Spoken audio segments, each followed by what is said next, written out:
ভোটের মুখে গাজল বিধানসভায় তৃণমূলের হাই ভোল্টেজ প্রচার। দলীয় প্রার্থী প্রসেনজিৎ দাসের সমর্থনে এবার প্রচারে নামলেন ছোট পর্দার জনপ্রিয় মুখ মা সিরিয়াল খ্যাত ঝিলিক ওরফে শ্রীতমা ভট্টাচার্য। মঙ্গলবার দুপুর থেকে গাজলের পান্ডুয়া, আদিনা এবং আলমপুর এলাকায় হুটখোলা গাড়িতে বর্ণাঢ্য রোড শো করলেন এই অভিনেত্রী।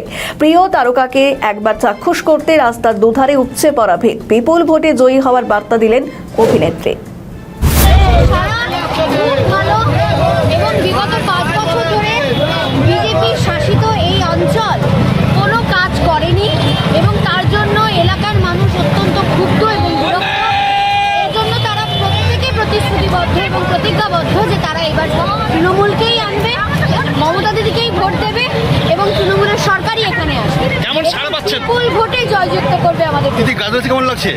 হ্যাঁ, গাজলে কেমন লাগছে? গাজলে আমি এর আগেও এসেছি, এটা নতুন কিছু নয়। তবে হ্যাঁ, এভাবে গ্রাম ঘোরা হয়নি কখনো। এই সুযোগে গ্রাম ঘোরা হচ্ছে, গ্রামের মানুষের সাথে আলাপ হচ্ছে, তাদের এত ভালোবাসা পাচ্ছি, এটা তো একটা বিশাল বড়। ঠিক আছে। আমাদের ভিডিও ভালো লাগলে লাইক ও শেয়ার করুন, কমেন্ট সেকশনে আপনাদের মতামত জানান। আরও ভিডিও পেতে আমাদের চ্যানেলটিকে সাবস্ক্রাইব করুন এবং প্রতি মুহূর্তে খবরের আপডেট পেতে প্রেস করুন বেল আইকন।